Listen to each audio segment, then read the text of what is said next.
Entonces, lo que tiene que hacer ahora, o lo que está haciendo, como bien has indicado, porque también ha sido ya de público conocimiento, está solicitando información a las personas que son mencionadas o que están implicadas en estas informaciones.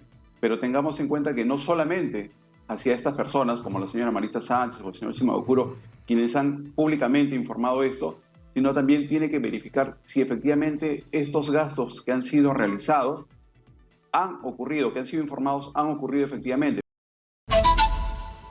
La Oficina Nacional de Procesos Electorales ha solicitado información, pero en todo caso, escuchemos lo que nos puede decir sobre el tema Fernando Vélez Moro, que es un experto en temas electorales y ha sido además secretario general de la Oficina Nacional de Procesos Electorales.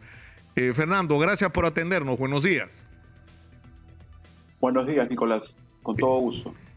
Ayer yo trataba de conseguir una entrevista con los voceros oficiales de la OMPE y ellos lo que me dijeron es que en este momento no podían emitir una declaración porque estaban en una fase de recopilación de información y que además esto es un procedimiento casi obligatorio. Es decir, cuando hay una información de ese tipo, ¿es así? ¿Es obligatorio que la OMPE pida aclaración sobre este tema o información? Efectivamente, Nicolás, tengamos en cuenta que estamos hablando del proceso electoral del año 2021. Cada proceso electoral, según la ley, tiene que recibir por parte de las organizaciones políticas un informe de gastos de campaña, tanto hacia la mitad de la campaña electoral como al finalizar la campaña electoral. Entonces tengamos en cuenta que el Partido Perú Libre ya obviamente ha informado acerca de todos los aportes y los gastos realizados.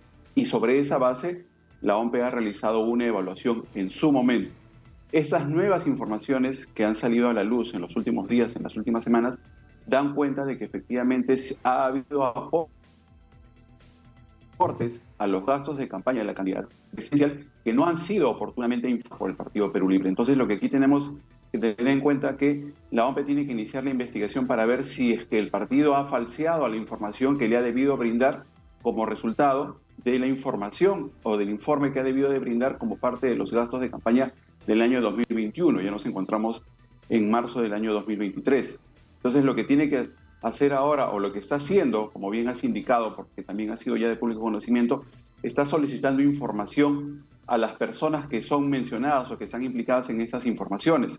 Pero tengamos en cuenta que no solamente hacia estas personas, como la señora Marisa Sánchez o el señor Shimabukuro, quienes han públicamente informado esto, sino también tiene que verificar si efectivamente estos gastos que han sido realizados han ocurrido, que han sido informados, han ocurrido efectivamente. Por ejemplo, información a las aerolíneas, para saber si efectivamente dinero de las empresas del señor Shimabukuro han servido para sufragar los gastos de viaje de la candidata vicepresidencial. O tendrá que también requerirse información a los hoteles, requerirse información a las agencias de viajes que hubieran sido utilizadas para despliegue de la campaña electoral de la señora Dina Boluarte, y así verificar si efectivamente ha sido esta empresa quien ha sufragado los costos de estos viajes. Ahora, pero esto supone, por lo menos yo lo entendería así desde el punto de vista del procedimiento. Lo primero que me imagino ha hecho OMPE es confirmar si estos gastos fueron declarados y aparentemente no aparecen declarados. Entonces, lo que está confirmando la OMPE o recabando información es si realmente esos gastos se produjeron. Es decir, si hubo esos aportes que no han sido declarados a la OMPE. En principio, como la prensa ya ha informado, ni el señor Shimabukuro ni ninguna de las empresas vinculadas a él se encuentran como aportantes del Partido Perú Libre. Ese es en principio. Entonces, aquí hay una información periodística que dice lo contrario. Dice, mira, el señor Shimabukuro y sus empresas han sufragado costos de campaña del partido político. Tengamos en cuenta algo también que lamentablemente no se ha especificado, y creo que la propia señora Dina Boluarte ha tratado de confundir en este tema.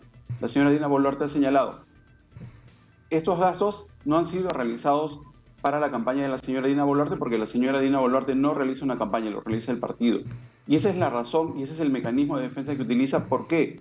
Porque si bien es cierto, estos gastos habrían sido realizados para favorecer la campaña de la señora Dina Boluarte, lo cierto es que quien realiza la campaña no es la señora Dina Boluarte, sino el partido político. Por eso es que no encontramos una lista de aportantes a la campaña de Dina Boluarte, sino encontramos una lista de aportantes al partido Perú claro. Libre para financiar la campaña. Ahora, eso no quita que en el ámbito penal, por ejemplo, pudiera haber algún tipo de responsabilidad, pero en el ámbito electoral, ciertamente el procedimiento sancionador que se pueda usar solamente va a ser respecto del partido político Perú Libre, porque aquí nos encontramos ante un financiamiento indirecto del partido, porque la campaña y la lista y el candidato es candidato de la plancha presidencial que representa al partido. La ley lamentablemente hace una distinción entre los candidatos al Congreso y los candidatos que integran la fórmula presidencial. Cuando los candidatos integran al Congreso, ellos son los responsables de los aportes y de los gastos de su propia campaña. Pero para los casos de la lista presidencial, es el partido quien debe informar, el tesorero, y por lo tanto es quien recibe los aportes de campaña. Aquí nos encontramos de aportes indirectos a la campaña del partido, y eso, al no haber sido informado o al haber provenido de fuente ilícita, significa que se han constituido una serie de infracciones según la ley que llevan como correlato una serie también de sanciones. Ahora, a eso es a lo que iba. Que, digamos, si se acreditara que es verdad, porque esta no solo ha sido una declaración del señor Shimabukuro a la prensa, es parte de su declaración ante el Ministerio Público. Es decir, en un contexto en el que el señor pretende obtener beneficios de la justicia a cambio de información relevante. Es decir, que está expuesto a la situación en que en una mentira puede ser ¿no? de consecuencias absolutamente perjudiciales para él y para la pretensión de obtener algún beneficio. Entonces, ¿qué pasa si se acredita que esto es verdad?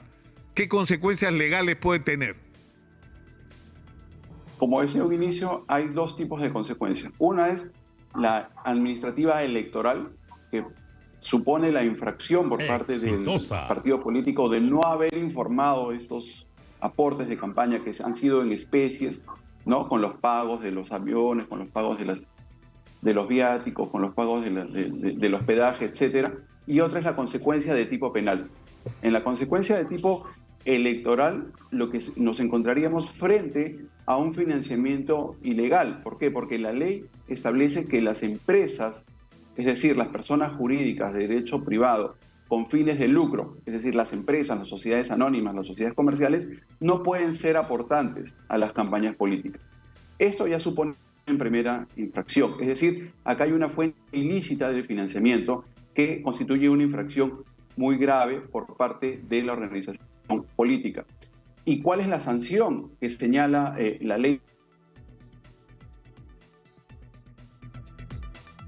En estos casos es que tenga que pagar cualquier beneficio ilícitamente obtenido de esa manera. ¿Qué significa? Que si hay un aporte, como se ha señalado, de 800.000 soles, que tendría que verificarse si ese ha sido el monto, la cuantía del aporte, esos mismos 800.000 soles tienen que ser pagados al erario público como concepto de multa, porque se trata de un financiamiento indebido, de un financiamiento ilegal. Recordemos que ya desde el año 2019 las empresas no pueden aportar dinero a las campañas. Antes esto estaba solamente limitado, por ejemplo, a dinero que sea proveniente de algún delito, dinero del narcotráfico, etcétera. Pero ya desde el 2019, digamos, con toda la experiencia del caso Odebrecht, etcétera, ya no es necesario demostrar la ilicitud de este dinero de las empresas que habrían aportado a la campaña.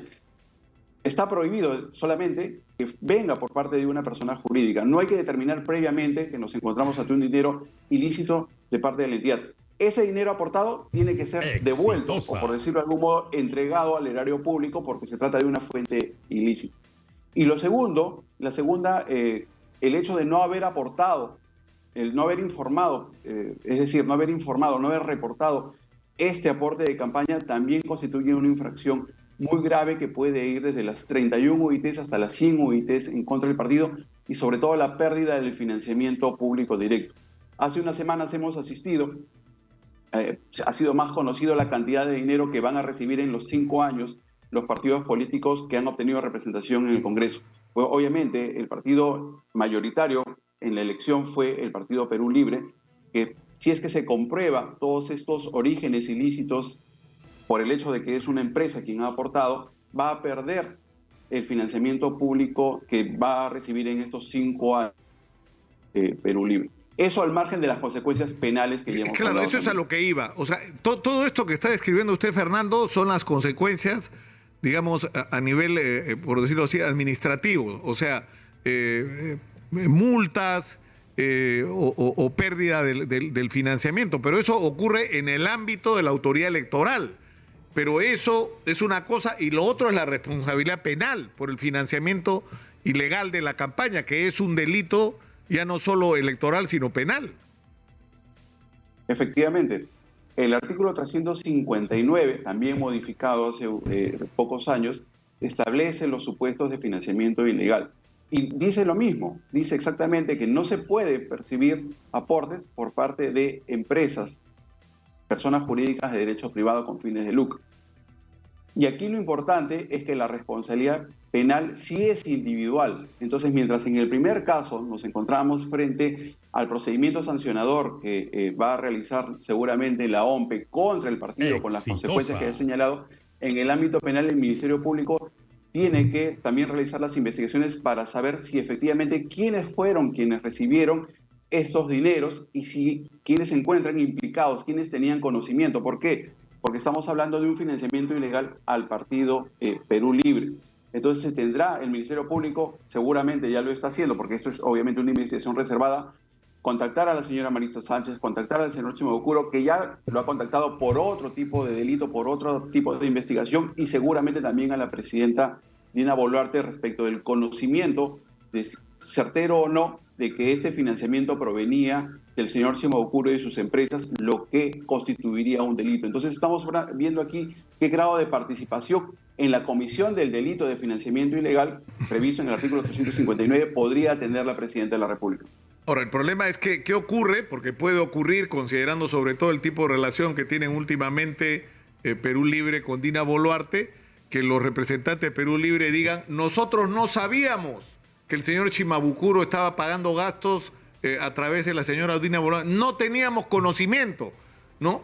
Para lavarse las manos de esta situación y protegerse de cualquier sanción como la que usted ha descrito, Fernando. O sea, perder el financiamiento, por ejemplo, o tener que pagar una multa como partido, ¿no?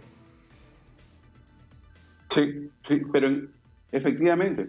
Y aquí es donde la norma implica un grado de responsabilidad, porque tampoco el partido político puede decir, la señora Dina Boluarte como candidata a la vicepresidencia hizo su campaña por su lado y a nosotros no nos interesó saber cómo financiaba sus gastos de campaña. Es decir, obviamente, cuando la ley establece, y lo dije al inicio, cuando la ley establece una diferencia entre candidatos al Congreso que sí pueden recibir sus propios aportes y que tienen la responsabilidad por los aportes que reciban y por los gastos que realicen y por informar o por reportar a la OMPE sobre estos gastos, hace una diferencia con aquellos candidatos de la plancha presidencial que sí son responsabilidad del partido. Entonces, en este caso no podría decirse, en esta diferencia sí es plenamente responsable el partido por los gastos, por los aportes y por los gastos en los que realice los candidatos a la plancha presidencial. Es distinto si se tratara de una candidata al Congreso de la República.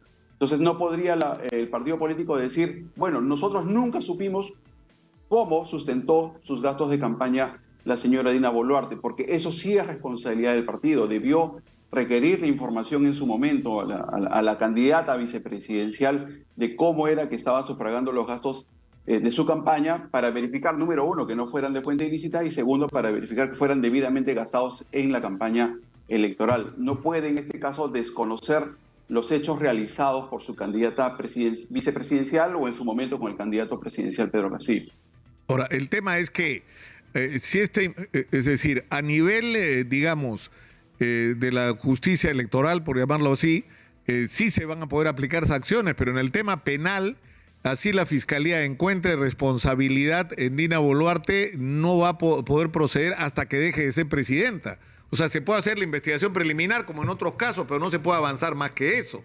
O sea, habrá que esperar a que deje de ser presidenta para que enfrente un proceso ante la justicia. En el caso de que se le encontrara responsabilidad, que se comprobara que lo de Chimabukuro, que lo que Chimabukuro ha dicho, porque no lo ha dicho solo ante la prensa, insisto, ante esto, lo ha dicho ante la Fiscalía. Sí, efectivamente. El artículo 117 de la Constitución establece la imposibilidad de acusar al presidente de la República. Esta suerte de Exitosa. irresponsabilidad penal del presidente de la República, porque está entendido en una concepción bastante clásica, bastante antigua, pues que obviamente el presidente de la República como que representa al Estado y no puede estar sujeto a los vaivenes de un proceso penal como una detención preventiva o una detención preliminar.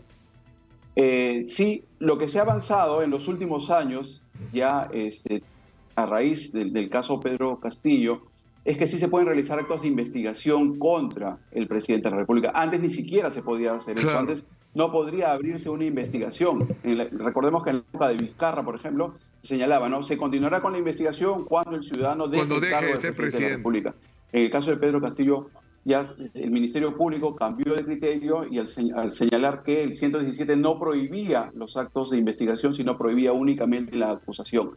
La investigación va a permanecer abierta hasta que la presidenta deje el cargo, pero va a continuar con respecto de los demás implicados en este caso. Y así es como se encuentra el artículo 117 de la Constitución. Bueno, muchas gracias a Fernando Vélez Moro, exsecretario general de la OMPE, por estar con nosotros.